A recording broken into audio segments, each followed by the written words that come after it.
भीतर एक राक्षसी रहती थी जिसका नाम था सिंहिका।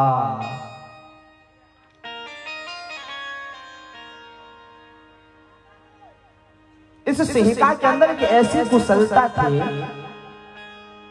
कि ये ऊपर उड़ते हुए किसी भी जीव जंतु के छाया को पकड़ लेती और खींचने लगती, और खींचते खींचते मुंह के पास ला करके गप करके खा जाती थी। अब तो इस सिंहिका नाम की राक्षसी ने ऊपर उड़ते हुए हनुमान जी की छाया को भी पकड़ लिया और खींचने लगी। लेकिन खींचते खींचते जैसे ही मुंह के पास खाने के लिए लाई, सोई हनुमान जी महाराज ने जोर की एक लात मारी, और जो ही लात मारी सोई सिंहिका गोविंदाय नमो नमः मर गई, भगवान के धाम को चली गई। अच्छा देखिए, सिंहिका किसको कहते हैं? सिंहिका ईर्षा को, जलन को कहते हैं। जैसे कि किसी का एक मंजिल का मकान हो, दूसरे का 4 मंजिल का मकान हो, तो एक मंजिल वाला क्या सोचता है, अरे मेरा 1 मंजिल, इसका 4 मंजिल हो गया। सोचता है कब ये 4 मंजिल नीचे धरती पे गिर जाए। लेकिन कभी वो ये नहीं देखता कि मेरे घर के बगल में एक छोटी सी झोपड़ी हुई है, उसमें भी एक आदमी रहता है। अरे भैया, मेरे पास रहने को एक पक्का मकान तो है, लेकिन उस बेचारे के पास तो वो भी नहीं है, फिर भी रहता है। इसलिए भैया कभी किसी से ईर्ष्या या जलन नहीं करना चाहिए। भगवान ने जितना दिया है उतना में संतोष कर लेना चाहिए। हद पार करोगे तो फिर आपका भी नाम सिंहिका हो जाएगा। एक साइकिल वाला साइकिल पर बैठ करके जा रहा था,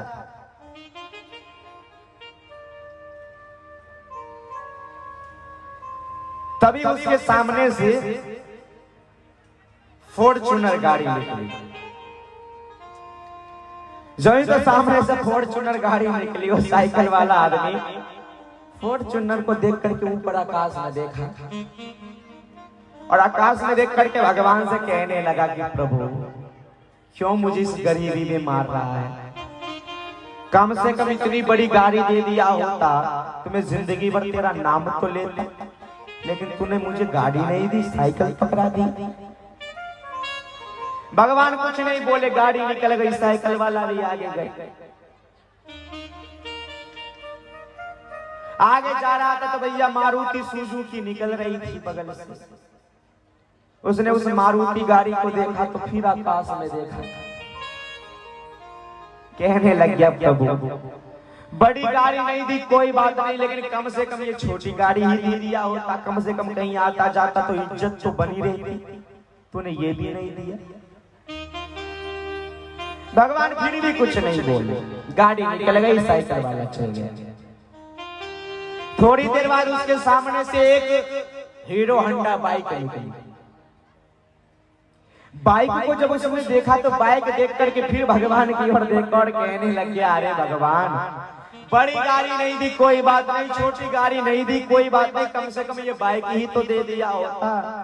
साइकिल में पैडल मारते मारते बहुत पैर दुखते हैं, बाइक दे दिया होता, कहीं आना जाना होता जल्दी पहुंच जाता, तूने ये भी नहीं दिया, तू बहुत नाइंसाफी करता है।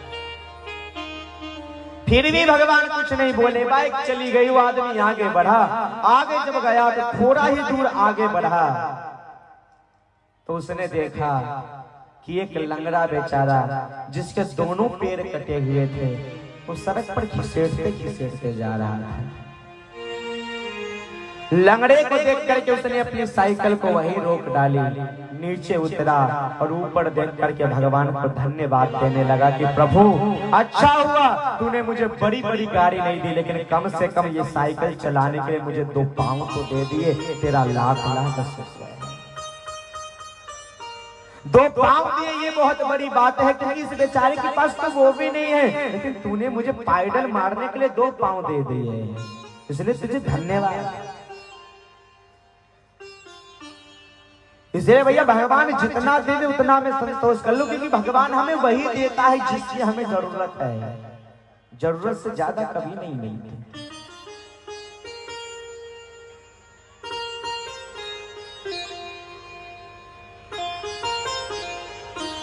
छेका को मार करके आज मेरे हनुमान जी महाराज आगे बढ़े। आगे जा करके हनुमान जी महाराज को त्रिकूट पर्वत दिखाई दिया, जिस पर 3 शिखर थे। पहले शिखर पर लंका बसी हुई थी, दूसरे शिखर पर अशोक वाटिका और तीसरा शिखर खाली था। हनुमान जी छलांग लगा के तीसरे शिखर पर चढ़े गए। अब ये कथा सुन करके हमारी पार्वती मैया भोले बाबा से बोली कि भोले बाबा कथा पूरी हो गई, रामायण समाप्त हो गई, आरती करें। भोले बाबा कहने लगे अरे देवी जी हमने कब कहा कथा पूरी हो गई। पार्वती जी कहने लगी कि महाराज कथा पूरी नहीं हुई, लेकिन फिर भी मैं कह रही हूँ। बोले क्यों? पार्वती जी कहने लगी कि अरे महाराज आपने ही तो सुनाया था कि रावण ने उस त्रिकूट पर्वत पर तीसरे शिखर पर एक काल को बांध रखा है। वो काल हनुमान जी महाराज को खा गया होगा, और जब हनुमान जी महाराज ही मर गए तो कथा में मजा ही क्या रहा, इसीलिए बोली।